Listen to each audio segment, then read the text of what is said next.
All right, what's going on, guys? So fourth deck profile, keeping track a little bit. I finally got the rest of this engine in the mail to play it. I've played it online countless times. I just never bought like the engine, I guess, till the tins kind of reprinted some stuff and an excuse to buy a UV loop. But you see the title, so you know what it is. So we're playing 3 Stone Sweeper. I'm actually not too sure why I play 3. I think because I don't really have a reason. I think I just because I remember there was a reason why you wanted to play 2 of this, 2 Resonator Call, and then 2 Crimson Gaia. I think it was just to quit or help out with like hand clumping and getting too many of the same searcher. But I think I just play 3 as consistency. I don't really mind if I draw like 2 of these guys or something. So yeah. We got Soul Resonator here. This is our main guy. He searches any fiend for us, so pretty good. Gets all our combos started. Got Bone Archfiend. This is our main fiend we want to be synchroing with. He lets us modulate and also dump a card while using him. That's really good. Then we have the one of Synchrons, the Crimson. I'm debating. Honestly, I think at 2, this card might be even better because it's like, what if you just hard open these guys? You don't have to worry about your combos getting canceled all the time. I don't know. Because there's reasons to play it to make your combos better because you do a lot more summoning with the soul, but with this guy, you can kind of, or I mean, with this guy, you can kind of bypass that whole soul part and use it later on and guarantee at least a big body on field. So I don't know. I just run it at 1 right now as like the dump target to revive with Red Rising, but yeah. Then we got UV Loop. Uh, helps you play around Nibiru. Also is the main card I want to say that'll get you into your Centur-Ion package because it is a level 4 tuner, and we have multiple level 8 synchros that'll just be on the field every now and then. And even if we can't get access to him, we can usually get to the engine just by making the synchro 12 using like the level 10 Archfiend Bane and a just one of the resonators. So then we got 2 Vision. This guy, when he's sent, lets you search for Crimson Gaia. So very good. Free special summon 2 if they're what, level 5 or higher? Yeah, level 5 or higher darks. And then for the Centur-Ion monster package, we got Primera, Trudea. Let's see if I can make it look better. There we go. And Gargoyle. This is just for the free body and some hand stuff. I don't really play Emeth. I don't think anybody does for the RDA build. It's just I think this is better level 8 you should be running. Now for the spells. 3 stand up. Basically how any of our Centur-Ion stuff happens. We need stand up. 3 Emblema Oath to search the stand up. And then also the one of Terraforming to get the field spell as well. Good thing that in this deck at least, Terraforming does not play into Droll. That's one of the reasons I love Centur-Ion so much, because like things with like tier elements, if you try and send Trivi Karma and get the field spell, you're playing into Droll. Whereas, and that's the same case with a lot of other decks as well, running Terraforming. But yeah, you know what I mean. Good card in this deck.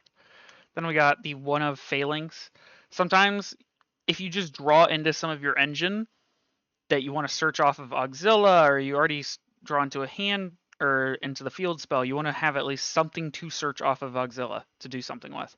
So I just get the Phalanx, it'll revive Auxilia, banish 1 for a turn, that type of stuff. Then we got 2 Crimson Gaia, 2 Resonator Call, pretty standard stuff. Then we got the one of Red Zone. This will let us revive any of our monsters we use to make our level 12 on our opponent's turn. Then for hand traps, we got 3 Ash Blossom, 3 Veiler, 3 Imperm, and the 1 Called By. This is a 40 card list, by the way, so it's completely 40 cards. This was the 40th card. It's just like, what other card is this good, dude? This is such a good card. I like that it's at 1. People say it's like sacky. Oh, you try and ash me? Oh, you can't ash me anymore. Whatever. It's counterplay to hand traps. Sure, it's not very often.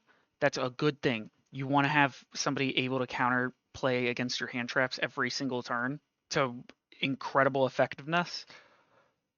Or would you like it to be like very hard for them to do that? That's just kind of my thought process. I don't know why people really hate the card that much for those reasons. But yeah. All right, then for the extra deck, we have 2 Red Rising. This will let us revive back our Crimson target Red Rising, and then it'll summon 2 Resonators from deck. This is kind of like the first thing you ever want to synchro. So yeah. We have Ancient Pixie, which is our target if we can't level modulate and they know how to get through that. This is our level 7 we'll make with Bone and the other guy. And it's a free draw. Hopefully we can draw into some Centur-Ion if we didn't already. And then it's also a pop. I'm not sure if it's actually during either player's turn. Yeah, I'm not sure, but I mean it's still, yeah, it's just on our turn. But it's still a pop. It's basically Kui Belt, but because we're playing the Centur-Ion stuff, it's a little better. So yeah. Then we play the 1 Scar Red Dragon Archfiend, because we're gonna be recycling this guy quite a bit. The only real way this guy will ever, this like ratio will ever be a problem is if we're going against Kashtira, and I mean, not many people play Kashtira. Then I play the 1 of Red Dragon Archfiend. You can play multiples, like 2 of them. It's just me personally. I really feel like I only need the 1. There's like, you might need an extra copy in your extra, whatever. This guy's always going to be in my rotation. I just never see any times where I need the second one necessarily. So, yeah. It's pretty good. Then I play the 1 of Scarlight. Board pop going second, also good in time. We play our Omni Negate, Hot Red Dragon Archfiend Abyss. Yeah, Abyss. Really good card. This is how we play around Dark Ruler. We're going to activate our red zone and then chain this to target the Dark Ruler no more, because Dark Ruler says you can't respond with monsters. But if you respond with a trap, then technically the last activation was a trap card, and it'll allow this guy to respond after that. So, very, very cool tech. Well, it's not a tech card, but it's something cool the deck can do. Then we have the 1 of Bane. Use a revive. Get 1 of your cards back if you need it. Then we have our Disbatter. I actually had to order another one. I had one before, but it got stolen. Not sure where, not sure how, but it got stolen, so I had to buy another one. Thank God I got one that was at the cheap price of $10 instead of $20. Got my original one in a trade, so it kind of sucks that I had to spend money to get my replacement, but, Then my little tech is Arms of Gen X Return 0. This card is slept on. It is slept on. There's games where you'll have like a Red Rising and maybe a what are they called? Centur-Ion. I'm not thinking of the scenarios where it can happen, but it's the same scenarios where you make this guy. You can make this guy on your opponent's turn with the Centur-Ion field spell, and he's going to be a negate for any dark monsters. And I think I'm not sure. I might have another attribute somewhere in the deck that isn't dark that I could also negate. Let me just check. Let's see. Light monsters, fire monsters, which is pretty good. With your hand traps at least. So yeah, so light and fire and earth with UV loop are your other targets. But yeah, basically a monster negate just for free on your opponent's turn. If you've already done all your Centur-Ion stuff and it might be in a grind game, whatever, you have like a RDA on board with a Crimson Resonator or something in the battle phase, quick effect, synchro, get another 31 in. Really cool card. Then we play, for 12s, we play Supernova. We play Shooting Quasar, Cosmic Blazar, and then Crimson Dragon, obviously. And our target for Crimson Dragon is our Auxila. You really only need the Auxila. You do not need Primera, or Legacia, I mean. Legacia, all it is a pop and a draw. You might be tempted to, because I don't know, you might want another name in your extra deck just in case for Centur-Ion. If that's the case, I don't know why you're trying to go into Centur-Ion cards. You should be going into RDA or something in a grind game. But you should really, if anything, run 2 copies of this, and that's it. And I just say that just so people can't like extra deck rip you and you just flat out lose because of that. All right. Now next we have the side deck. Play 3 cross out with the target of D-Barrier. Then we play, where is it? 3 Phantasme. I don't care what people say, just because Snake Eyes isn't a threat anymore doesn't mean to stop playing this. Every single deck has Link Summoning in it.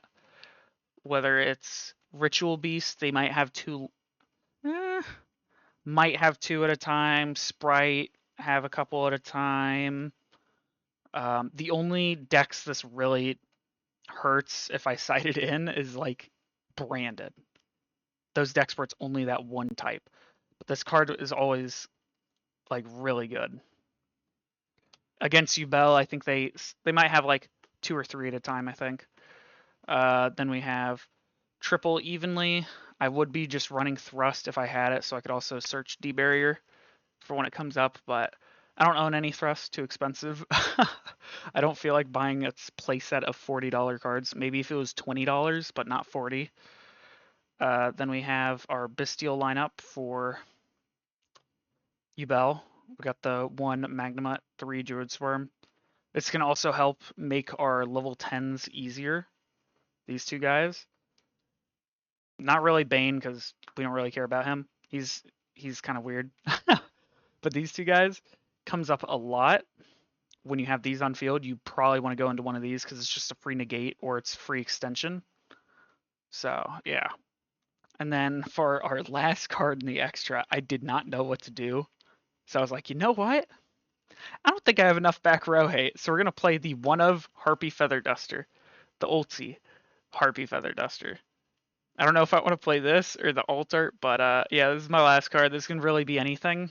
If this was optimized, I'd probably take out 2 evenly. Have this kind of lineup.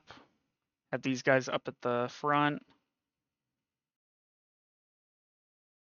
Let's see how many cards we got. 1, 2, 3, 4, 5, 6, 7, 8, 9, 10, 11, 12. So we could have 3